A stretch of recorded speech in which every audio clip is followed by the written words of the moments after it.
Isithebe sakhona ziyachiyana uyawa bazali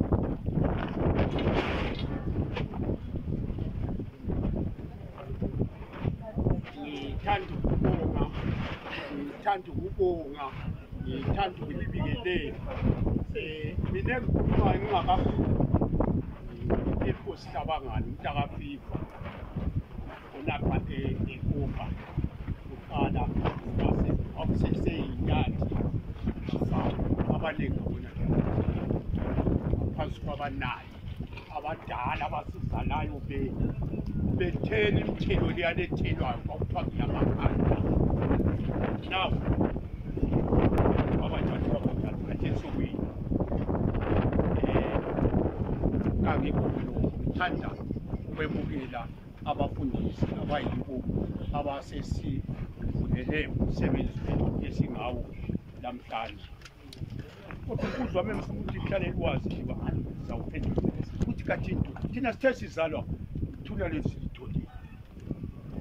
Bakhona abanikazi bakhona abayibo abalentshukuntshu esibenzile basondele eduze basinxusa banxusa umhlaba ezulu wonke.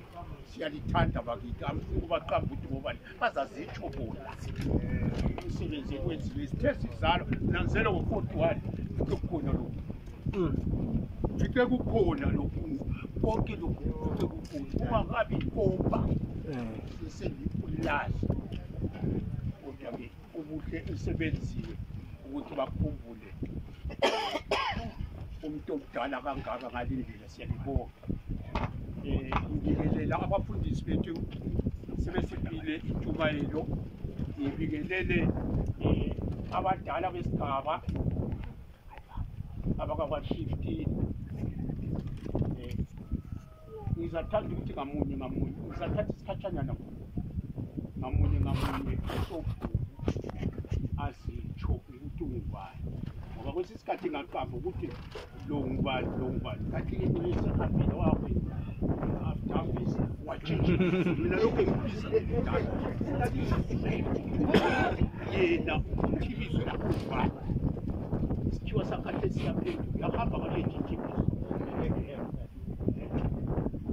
kathi ngapha la mangikwazi so ngizacela masomo bakhona abavela ngaphetsheya kumbe langapha yabonza abaceli ukuthi bazitsho ngikhuluma ngabo sobhuku phela ngizaqalisa usobhuku abaka-115 ukuthi ngamunye babingelela abadala bazitsho ukuthi bangakubala sisebenza ngaphi senzani ngiyabonga.